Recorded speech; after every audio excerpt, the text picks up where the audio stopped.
everyone, it's Jeannie with Talk To Me Tuesday. It is Thursday, January the 12th. I hope everyone's had a wonderful week, a wonderfully crafty week. I've been having some sinus issues here, lately, but I actually took off 2 days of work this week because of it. But I'm going back to work today. I'm feeling much better. But I just think it's going around. Everybody's dealing with it. And if you have severe allergies like me, boy, it's hitting me hard. But I'm going back to work today, feeling much better.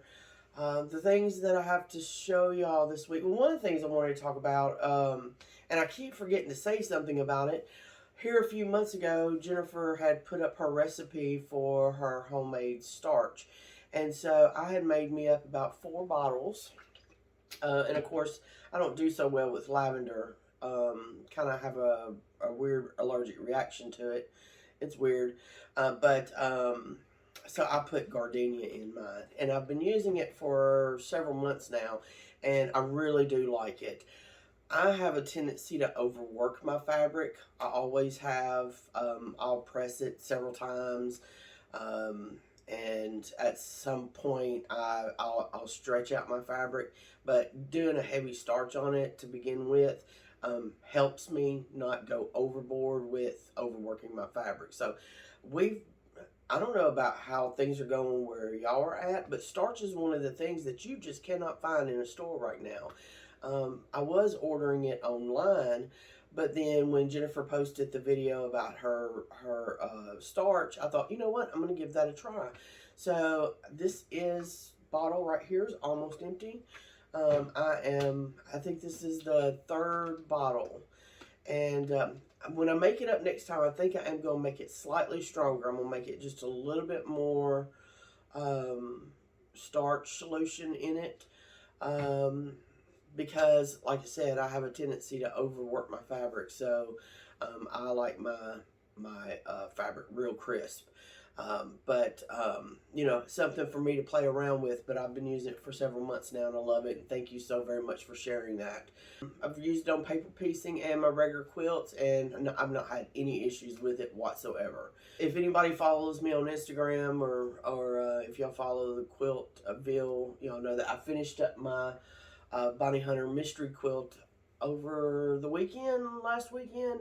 And I am really, really proud of it. I went with pretty basic colors. I only used 4. Of course, I traded the colors around, making it more of a dark quilt than a light quilt. And I absolutely love it. I'm really proud of how it turned out. I'm really, really pleased. It actually went real easy. And sometimes I do struggle with getting my points together, squaring everything up. I always consider her quilts skill builders because, you're dealing with such small pieces and you got so many points that you got to meet up. But for the most part, I really feel like my points all, nothing really shifted on me. Could have been the starch helping me keep my fabric the way that it's supposed to be. But overall, I'm really pleased with how it turned out. I'm thinking about just doing something simple. I actually thought about hand quilting this one. I haven't hand quilted one in a while. I think the last one was my cathedral window where I put some hand quilting in it. Give me just a minute and I'm going to change this up and I'll show y'all what I'm currently working on. When I think I started following Bonnie in like 2017, she had her In Province quilt, and it was the first time that I tried one of her quilts, and I absolutely fell in love with the whole process, the whole mystery. One thing I have noticed is that I actually prefer doing it during mystery season than I do after mystery season, because when she originally releases her clues, you have intervals. So it's a quilt that might take 7-8 weeks to do. But she gives you small little sections to do every week, and it doesn't get overwhelming. But like I said, I started following her in 2017, and I loved it, and I ended up going back and buying a few of her previous year patterns. And I did go ahead and make her Grand Illusion. And if I think about it all, I had a picture here of the Grand Illusion quilt that I did in 2018. And I didn't do that during mystery season because it was a purchased pattern. Well, the other pattern that I purchased was the Altier. I think that's how Altier. Anyways, I think that's how you say it. But I had purchased it, and here it is. I actually had it all of the patterns that I had purchased from her. I had them all done, bound. I've looked at the patterns several times over the last few years. I'm thinking, oh, I'll do it later. Well, this year I didn't quite get the mystery quilt out of my system, so I decided to start on a new one. And as y'all see, I've got some of my notes. I changed all the colors up. I do have to say that I much prefer working on it during mystery season versus just looking at the pattern, because it does have a tendency to get completely overwhelming, and because you got so much to do, and instead of pacing yourself over the next 7-8 weeks to get it done, you have everything right there in front of you, and you just, at least for me, I just want to get it done. I just want to see the finished quilt now. I'm using Christmas colors.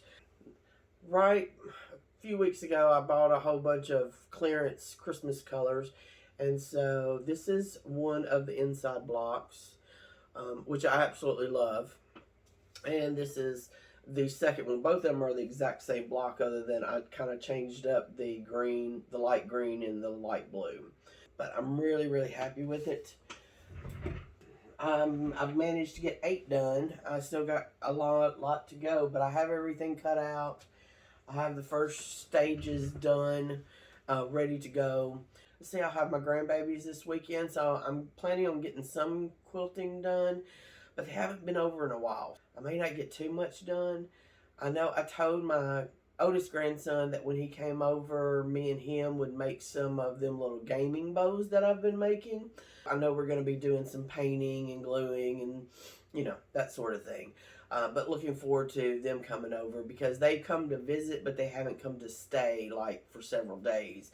And I'm actually looking forward to just having a weekend with the grandbabies. But anyways, Jennifer, I'm so happy to hear that you're doing well and that you're recovering. And I saw a couple of your videos yesterday where you managed to make yourself where you managed to get into the quilting room in your craft space. And just don't overdo it. But I understand completely the need to, you know, fiddle with something. Just have keep your creativity flowing.